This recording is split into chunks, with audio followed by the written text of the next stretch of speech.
মোর আবার কিরে আসে ফিরে, সোনালি ভোর জীবনে মোর আবার কিরে আসে ফিরে।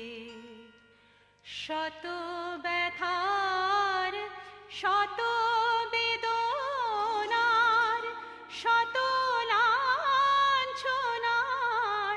আধার চিরে, সোনালি ভোর জীবনে মোর আবার কিরে আসে ফিরে।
because I was directly initiated by him, I had certain experiences.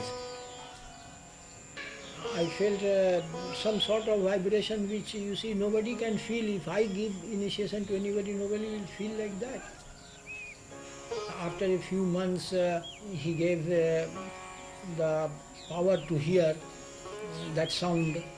You must have heard about the Omkar Dhwani, the sound that is vibrating in the universe, which people do not generally hear.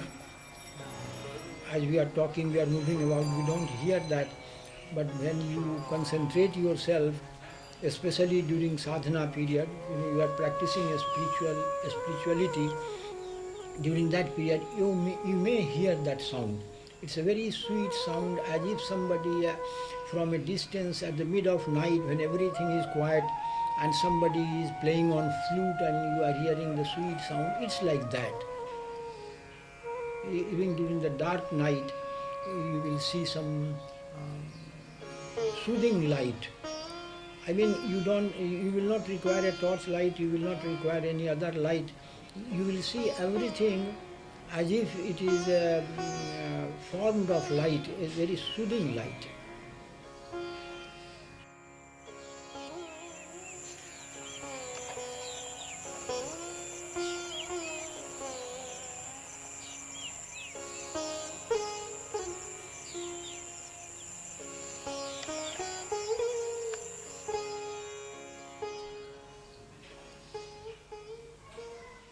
After initiation, he told me that during your practice, you may get some sort of visions or some sorts of experiences which may be either very good or maybe pleasant or maybe terrible, even fearful or dreadful also. So whatever it may be, if it is a dreadful scene, don't be afraid of it. If it is a pleasant, don't get fascinated with that, because they are like milestones. When you are moving, the milestones by the roadside, you are leaving behind those milestones. So you go on proceeding with your sadhana, with your practice, and don't look back. I mean, don't give importance to the experiences which you get or the visions which you get. Don't give any importance to that during the sadhana. Of course, in those early days, I could get certain visions or certain experiences which were not good in the sense that which were not pleasant. They were fearful also. At times I used to get afraid whether I am sinking or where I am going, or am I becoming unconscious. It was like that. But gradually those phases passed away, and as I got experienced during sadhana, I could understand what it is coming and how it will go.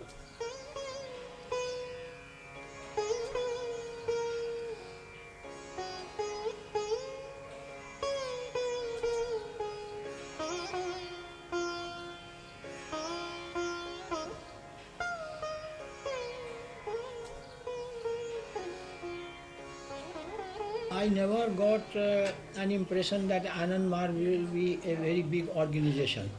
See, when I got initiated by Baba, I thought he is my teacher and I am his disciple. I have no other concern. I will be practicing and I will be at times meeting him and getting inspiration from him or help from him, like that. But in November 1954, Baba said that by then we didn't know each other. We were quite a few, I think we were at least 8 or 10 disciples. But we didn't know each other, because Baba had the rule then that his address should not be given to anybody without his asking. So we didn't know each other. But in November 1954, Baba called all of us. 8 or 10 of us were there. So we all met in November 1954 at one place. And then Baba got us introduced to each other, and then he said that day that, look here, many people will come now for initiation, and you will need an organization to accommodate them.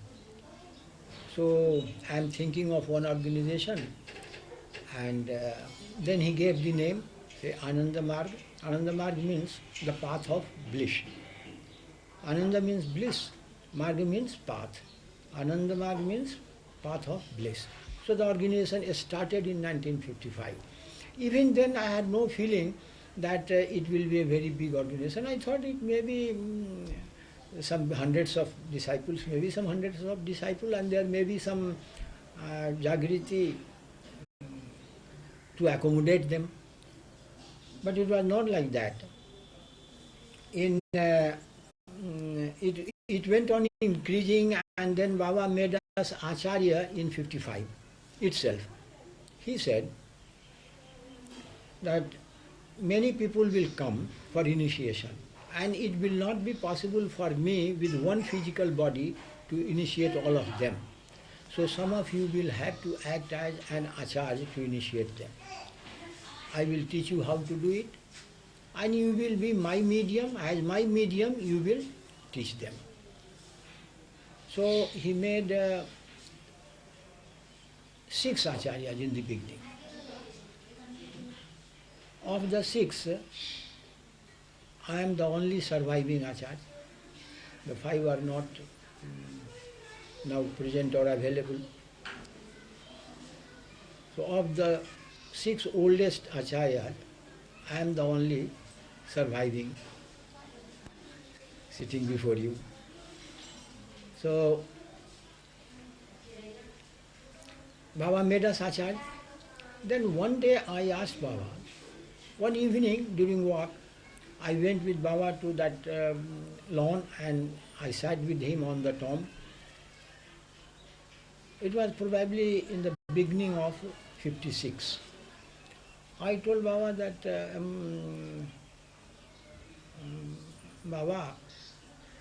Baba said, first he said, when your ideology will go out of India, it will spread very quickly. Then I said, how is it possible, Baba? Because it is supposed that Indians are more spiritually minded and more sattva guni, and Europeans are less spiritually minded and they are more tamasic, tamoguni. Excuse me for telling so to Baba, because I had that much only knowledge at that time. So Baba said, no, you are wrong. See, Europeans are more rajoguni. Majority of them are rajoguni. And majority of Indians are tamoguni. Not sattoguni, but tamoguni, majority. Then he explained whom you can call a rajoguni and whom you can call a tamoguni. Baba said, the signs and symptoms of rajoguni is courage, confidence, agility, the power to persuade, persuasive nature. These are the signs and symptoms of rajoguna. And eating too much, sleeping too much, talking too much, dilatory habits, these are the symptoms of tamoguni. So now you see, how are Indians? They are more tamoguni, majority of them are tamoguni, and Europeans, they are majority of rajoguni. Majority of them are rajoguni. So activity lies in rajogun. So when activity lies in rajogun, when a mind with rajoguni spirit comes forward to work, he will definitely achieve success, because he is persuasive. He has courage, he has confidence, he has agility. He is an active man, he will definitely be successful. So that's why I have said that when your ideology will go out of India, it will spread very much. And that we are seeing today, which is happening.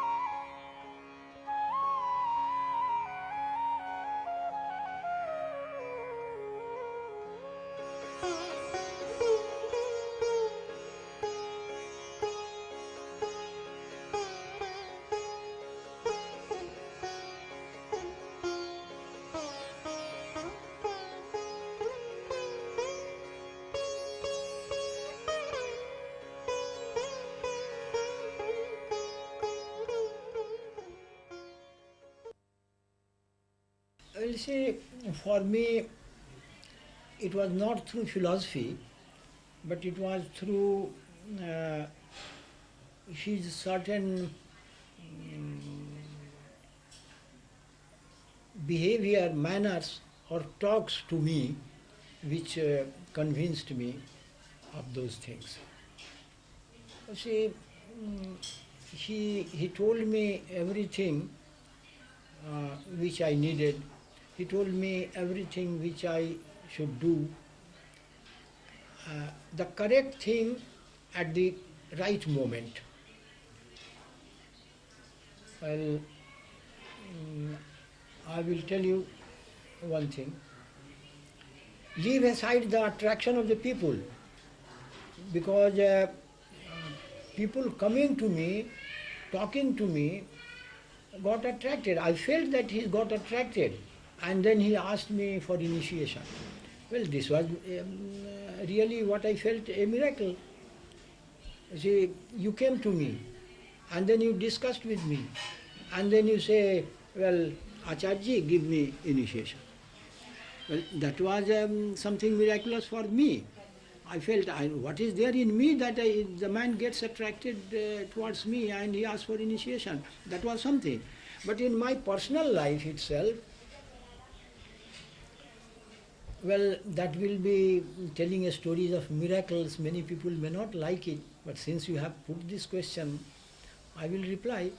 You see, this, my son Amarnath, when he was a school student at Nathnagar in the year maybe 57, 56, 57, he fell sick. I was then posted in a training center as instructor, and the principal was my superior officer. The principal with his wife, they came, they called the doctor, they attended Amarnathji. When I returned at 9 o'clock, Makhanji told me that he is very sick. Doctor has given me some medicine and he is sleeping. After taking the medicine, he is sleeping. So I said, all right, you go, you take rest, I will sit by his side. So I sat on a chair like this and he was sitting here. At the dead of night, this is the wall, I am facing this wall. Amarnathji is on this cot, I am sitting there in the chair, I am facing the wall. I saw a light here, as if somebody is flashing torch from behind me. So I turned behind, I saw that there is nobody, no torch light. I again saw, then I saw again that circle of light. And in between that, now second time when I looked, I saw in between the light, Baba is sitting in Badabhay Mudra. Badabhay Mudra is a mudra in which Baba used to sit at times, especially during Dharma Mahachakra. Badabhay Mudra is a mudra in which he assures his disciples that you will get what you will require and you need not be afraid of anybody. That is the Badabhay Mudra. Vardhan, meaning you will get what you will require. And Abhaydan, that means you need not be afraid of anybody because you are not alone. He is always with you. Or you say God is always with you. So the Badabhay Mudra is, this is Badabhay. Baba sits like this, then this is, the left hand is here, and the right hand is like this. So this is the mudra. This is called Varabha mudra. So I saw in that circle of light, in the center of the circle of light, Baba in his Varabha mudra. And when I got astonished of what I am seeing, when I felt that I am seeing Baba in his Varabha mudra, then the figure disappeared, the light also disappeared. Then I thought, why I have seen this sort of vision. Then I felt that, this is an assurance to me that Amarnath will get cured, all right. And next morning when he got up, he was all right. Another incident, I was there at Nathnagar, the training center. Then Baba once came there. He used to come by surprise sometimes. You see, all of a sudden he is standing at the door. So one day he came by surprise, and then we made arrangements for his stay. Then he started walking on the veranda. I also accompanied him. I was just behind him. Then he told me, he stood at one point and he told me, look here, you are now going to be transferred very soon from this place. I had no idea of my transfer. There was no talk of my transfer. But he told me, you will get your transfer very soon from this place. So keep yourself in readiness. And not only that, he told me that after being transferred from this place, you will be moving far and wide. So your education of your children will be hampered. Therefore, make permanent arrangement for their education. He told me this. After a month, my transfer order came. And it was for Tatanagar. It is in Bihar. Tatanagar is also in Bihar, in South Bihar, on the border of Orissa. So I thought within myself, Baba said that when you will be transferred from this place, you will be moving far and wide. But it's Tatanagar, it's not far off. Of course, I went there, I took leave, then I went to my district home headquarters. There I made arrangements for the permanent education of my children, and then came back to Tata alone to live. So that their education is not hampered, because I believed in my Guru. And it so happened that in 1962 October there was Chinese aggression on India, and in 1963 they raised one Indo-Tibet border police. There was no Indo-Tibet border police before. And they invited officers from different states. So when they invited officers with good records of service from my state, a few officers were nominated, and my name was also in that. So I was called from Delhi. I had to go there, and then I remained for 5 years on Indo-Tibet border, moving around from this hill to that hill, from this estate to that estate, like that. So 5 years I kept on moving far and off places, in far and off places.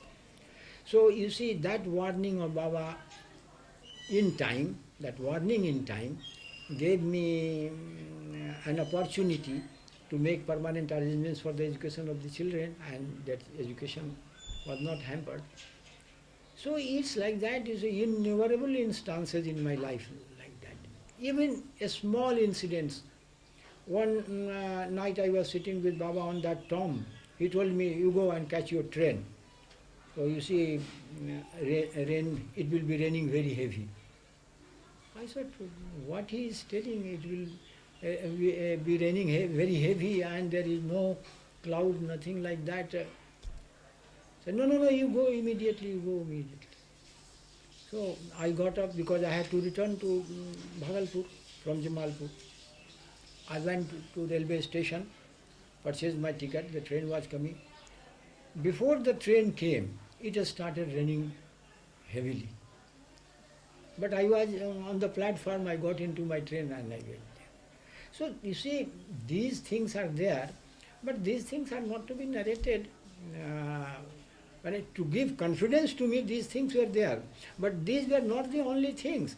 It was the inner feeling during my practice, a spiritual practice, the vibration within myself during practice, then that light, that sound, all these things were there to convince me that I am proceeding on the right path. So from the very beginning I could feel that he is not a normal man, he is not an ordinary man, he is a superman.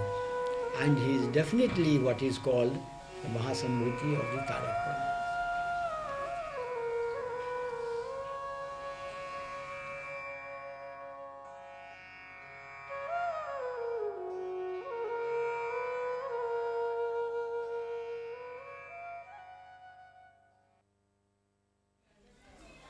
This concerns sadhana.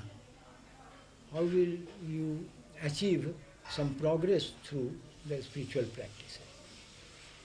Well, there are many factors.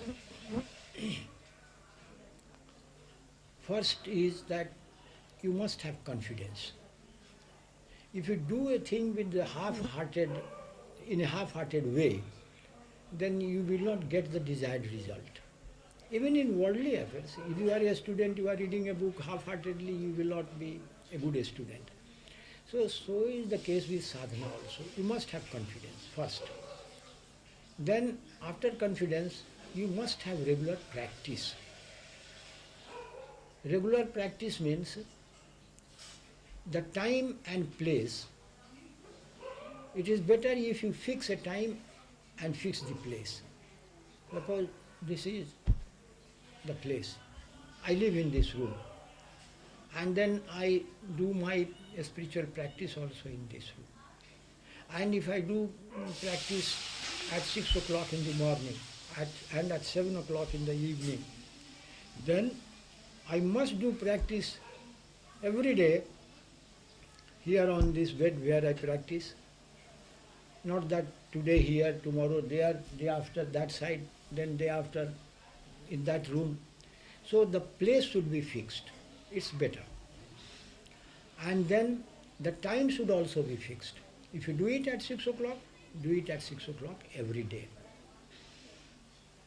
So regularity in practice, confidence, regularity in practice, and then you do practice only twice. Twice or 3 times. 3-4 times, then you do that, for some time, a small practices. A small practices people do, say, in the morning, then after bath, etc., you do the full practice. Then at noon before lunch you do something. Then in the evening you do full practice. Then at bedtime you do something. So out of the 5 times, you do the best on 2 times only. So those 2 times when you do, that is the complete practice. But in other times you do some practices. During those smaller practices, you must do 2 things. Ishwar Pranidhan and Dhyan. And that should be minimum half an hour. 15 minutes Ishwar Pranidhan, 15 minutes Dhyan. Those are small practices. And those 2 times, the full practice. But that is also not sufficient. All the time we are working, talking, moving about, eating, taking bath. So why forget the all-pervading Lord?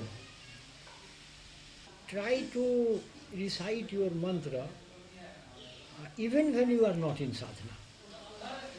Suppose you are sitting in a train, sitting in a bus, or you are just moving about.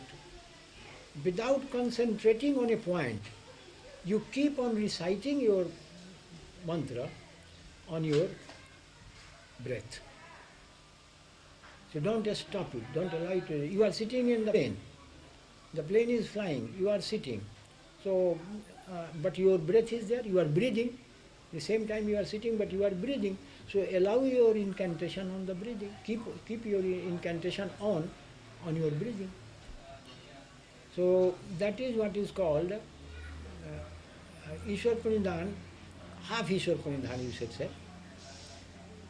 Full Ishwar Pranidhan is when you sit, concentrate, and then with closed eyes you concentrate, and then you do your incantation on your breath.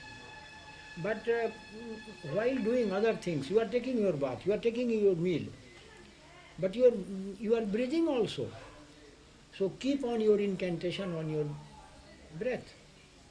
And gradually after some times, maybe 6 months, maybe 1 year, maybe 2 years, depends on the man's practice and confidence, it will become automatic. So you will have to stop it by thinking. You will not have to do incantation by thinking, rather you will have to stop it by thinking. So it will be so mechanical, it will be automatic. And it will so happen someday that while sleeping, you do not know whether your incantation is on or not. But as soon as you will close your eye, as soon as you get your consciousness back from sleep, you will feel that I am doing that. So this becomes automatic through practice. Once you might have heard the story of Lord Krishna and Arjuna. It's a Mahabharata, a story of Mahabharata.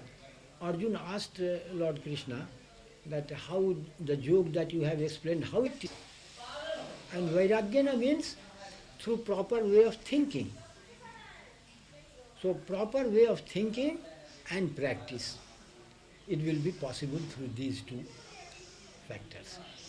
So I will say practice, practice and practice, and it will become automatic. Then of course there are minor things which also help in practice. Food is also one. As I told you, Baba told me in the beginning when I said, I gave a wrong remark about the Europeans, Baba told me that one who eats too much, sleeps too much, is a tamoguni. So food is also, food habit also should be controlled. Food is necessary. For the maintenance of body it is necessary, but it should be taken in a proper way, in a proper quantity.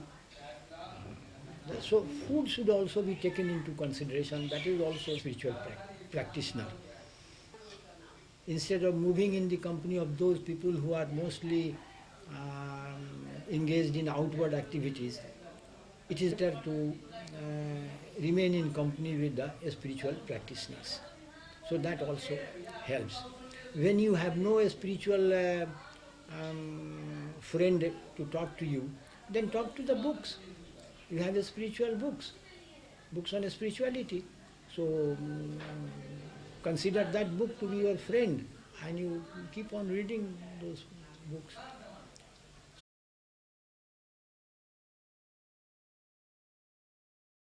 In spirituality.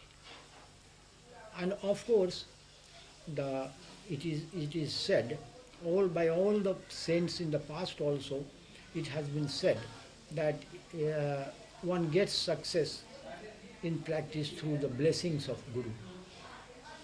Of course, blessings of Guru we get, but why will he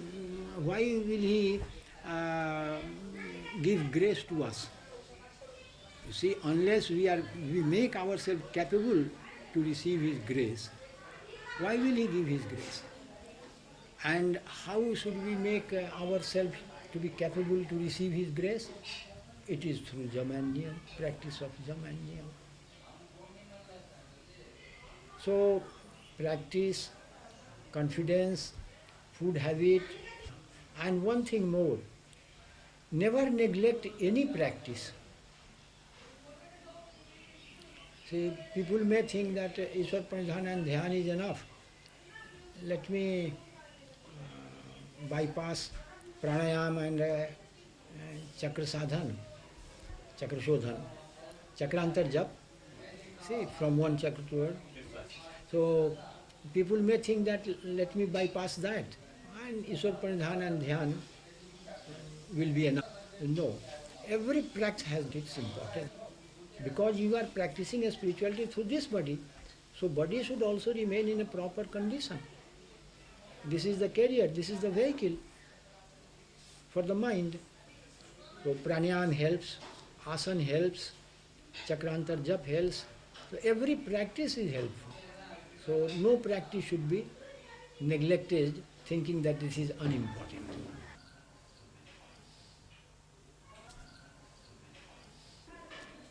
While doing acts, we forget that there is a cosmic existence and the cosmic consciousness is there. We forget this. We become one with that object. When we are eating, we become one with the eating materials. When we take bath, we become one with the soap and the water and the towel. So we forget that cosmic existence when we are engaged with certain jobs. To keep in mind, we have this second lesson in practice. This is a process, this is a method given in practice to keep one's mind always engaged or to keep the presence of cosmic existence always. This second lesson is given. So second lesson is very important and it should always be kept in mind. Whenever we do a job, we must take help from the second. And we must feel that it is he who has exhibited in these different forms. Then you will never forget him, you will never forget God. He will always be with you, he will always be within your mind, and then you will have confidence, you will have devotion.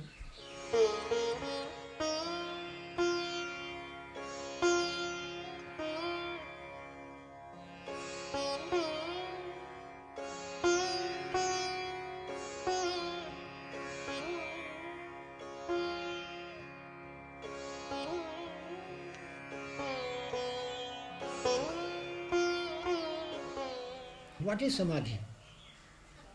See, what you practice actually in Ishwar Pranidhan, that is not samadhi. That is, the practice to get samadhi. Samadhi means full concentration. See, mind goes outside. The outward tendencies of mind gets contact with objective world. But through senses, through different senses. Sound is coming, you catch the sound through ears. A scene is there, we get that through our eyes.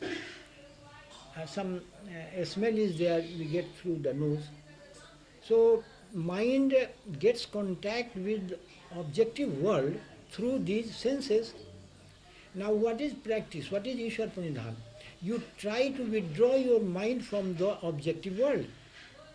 You want to detach your mind from the objects of outward world. And then you close your eyes and you try to concentrate your mind at a certain point, which may be different in different men, which you call a point of concentration or chakra. So there, when you concentrate your mind, you make effort that my mind doesn't go out through these senses to come in contact with the outward world. Now when you actually, your mind will be away from those doors and get shut inside in your inner cell of the mind, that is called samadhi. In that period of samadhi, if somebody speaks here, you will not hear because your mind is not at the door of these ears. When somebody passes through, you will not see him because your mind is not at the eyes. If some saint, somebody split some scent here, you will not have the smell of that scent because your mind is not at the nose, door.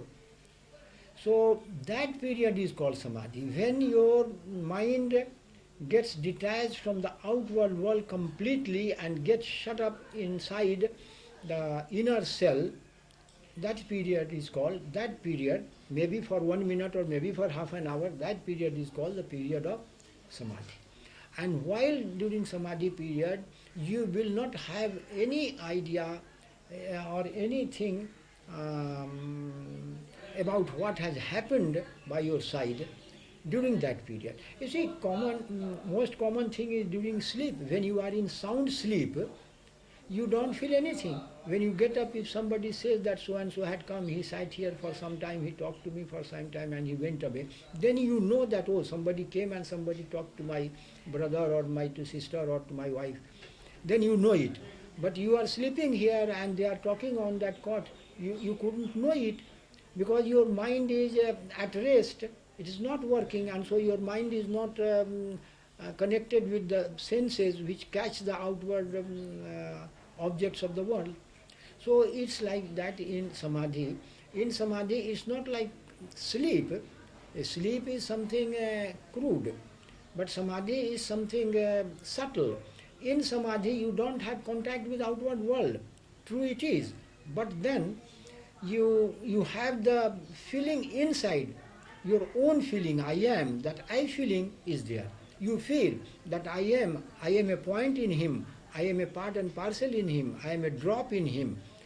As you think in your Ishwar Pranidhana time, that feeling remains there, alive, but then completely detached with the outward world.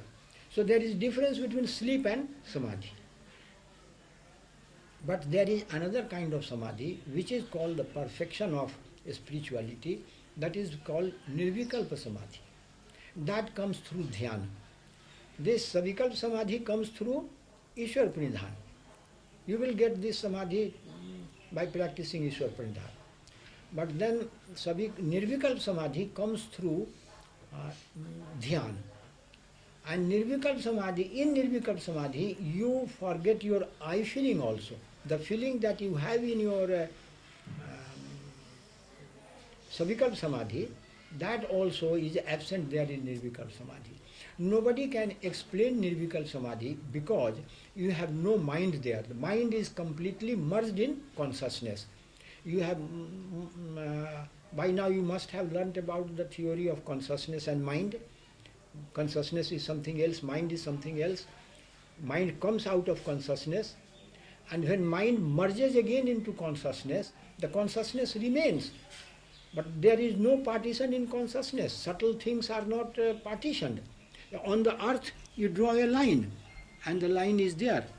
But on the water, you draw a line, and you go on drawing, and immediately the line is also vanishing there. In the air, you haven't got that. In the ether, you haven't got that, because you go on from subtle to subtler.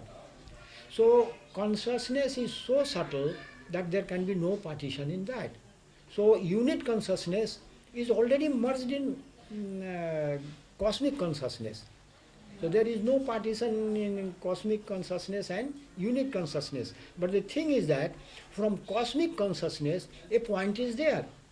And from that point, your mind, that unit mind has come. So I can say, or you can say, or anybody can say that this is unit consciousness, this is unit mind. But as soon as the mind merges in that unit consciousness, the unit consciousness also is not there. It is one with that cosmic consciousness. Man, it's very difficult to explain, but I am trying to explain. So that nirvikalpa samadhi, in that nirvikalpa samadhi, there is no mind. Mind merges into consciousness, and then that unit consciousness becomes cosmic consciousness, one with cosmic consciousness. That is called the perfection of sadhana, nirvikalpa samadhi. And that comes through dhyana. That's why I say many people may think that savikalpa samadhi through Ishwar Pranidhana and nirvikalpa samadhi through dhyana. Why practice other things? Practice only Ishwar Pranidhana and dhyana. No. Others are also very helpful. They will help you in getting savikalpa or nirvikalpa samadhi. So other practices should also never be neglected. The unit consciousness, you can say, only the point from where the particular unit mind has emerged. Otherwise, that unit consciousness is already in the cosmic consciousness, one with that. So as soon as through practice we withdraw our mind, we get savikalpa samadhi, then still we go on practicing, and through dhyan, when we get nirvikalpa samadhi, that means mind enters into that point of consciousness, cosmic consciousness, that particular point of cosmic consciousness from this unit mind came. As soon as that mind merges into that cosmic, he becomes one with that cosmic consciousness, because the unit consciousness is already one with cosmic consciousness. Am I clear? See, this is an electrical line. So, it is not that the electricity is only at that point from where we are getting light. It is all through the whole line. But a point has been created there, and therefore we are getting light from here. But if you shut this point and you open another point a few feet away, we will get the light from there also. The whole line has got that energy running through it. So is the cosmic consciousness running everywhere, pervading everybody, pervading all, every unit, every object, everything. But it is the particular point from that cosmic consciousness from where our unit consciousness or individual's unit consciousness gets a mind. The moment mind merges into that unit consciousness, the mind is not there. It is the mind which feels that I am separate. But when there is no mind, it becomes one with cosmic consciousness. And that is called nirvikalpa samadhi. So nirvikalpa samadhi cannot be explained, because mind is not there. Fair enough. Who will explain? Mind is not there.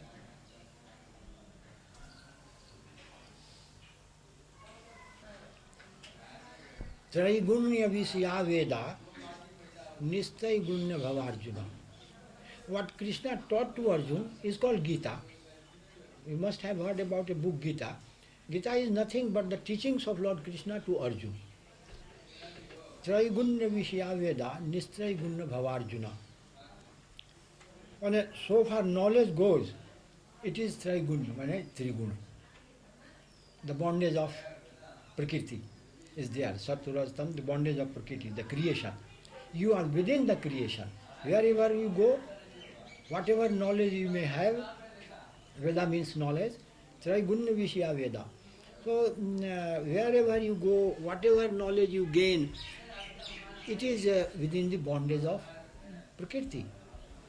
Nistray Gunna Bhavarjuna. Arjuna, you have to be Nistray Gunna, Gunatit. That means Nirvikalpa.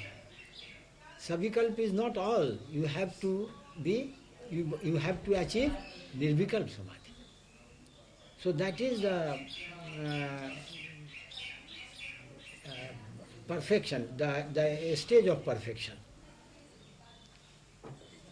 So one has to keep on practicing. One should not feel satisfied when he gets Savikalpa Samadhi. One should not, because all the powers you get only by reaching Savikalpa Samadhi.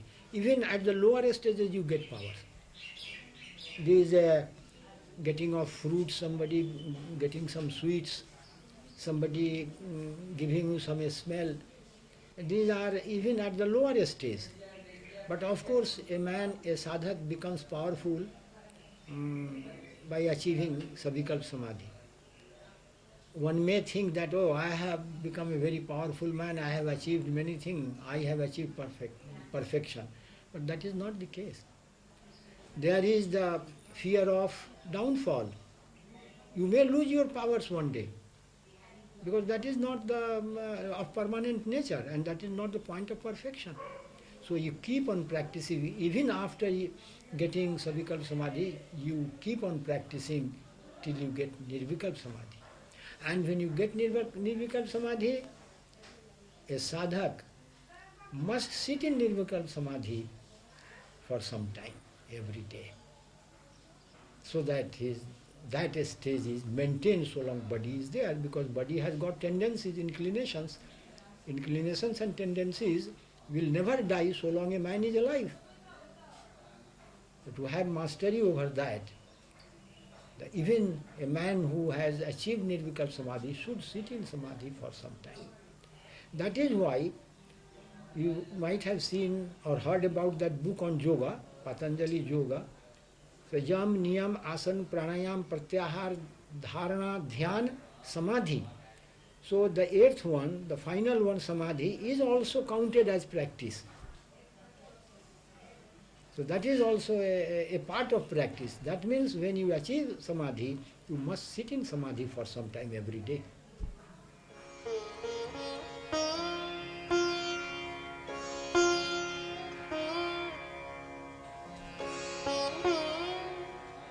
See, one may not have achieved nirvikalpa samadhi during lifetime, but then he may get salvation at the time of death. It cannot be said that he cannot get salvation because he didn't get nirvikalpa samadhi. It cannot be said like that. One who has not got nirvikalpa samadhi, even he can have salvation at that last moment, at the time of death, if his mind merges into that cosmic mind at the last moment. That is why Baba has said in Supreme Command that those who perform sadhana twice a day regularly, the thought of Param Purusha will definitely arise in his mind at the time of death. So, in that last moment, if his mind merges into that cosmic mind, he will get salvation. But if you go on practicing for the whole life and you forget him at the last moment, then your mind doesn't merge in him. You may get salvation or you may not get, you may get rebirths, but then it will be guaranteed that in your rebirth period, you will be a spiritualist. So, one who has not achieved nirvikalpa samadhi during lifetime may also get salvation when his mind, when he is capable of merging his mind in that cosmic mind at the time of death. In 1955, when Baba made this organization, in January. In February he came to my place at Bhagalpur and there was a Dharma Mahachakra. But then it was not the Dharma Mahachakra of today with so many thousands of people. There were probably hardly 12 or 14 people like that. Only 12 or 10, within 10 to 15 people were there only in that Dharma Mahachakra.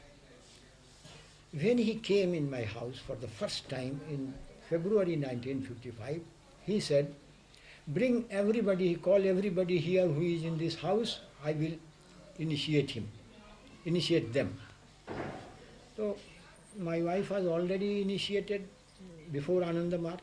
She got initiated earlier in 1954.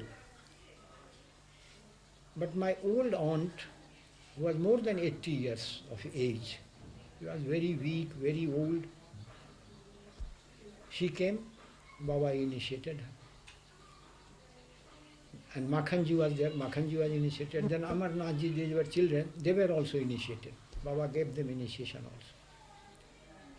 Then Baba again came in July, the same year.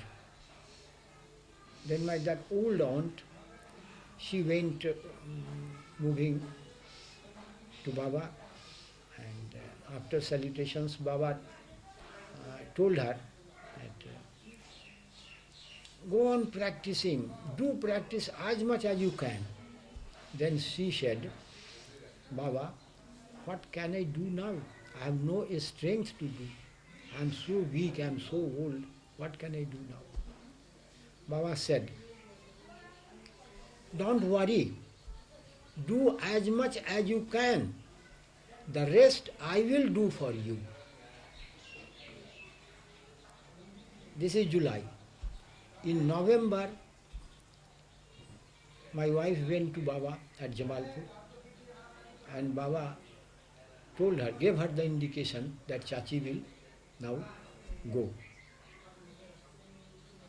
She came and told me that Baba had said like that, and after a few days, my aunt, Baba told her that your aunt will go now. And after a few days, after her return from Jamalpur, a few days after, my aunt expired, left her body. But she left her mortal frame in quiet consciousness. I was in my office. She called for me from there. I came. Then she said, she blessed me. She didn't say anything, but she blessed me. She touched my head and all that, blessed me. Then Makhanji lifted her and laid her on her bed.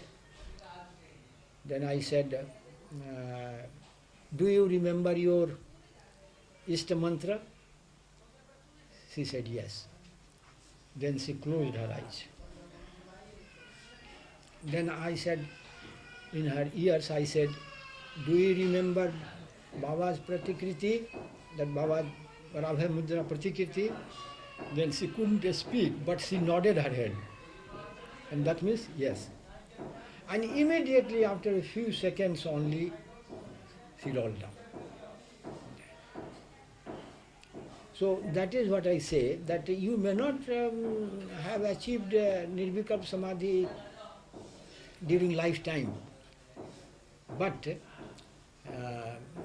if at the last moment you could be able to merge your mind in that cosmic mind, you will get salvation.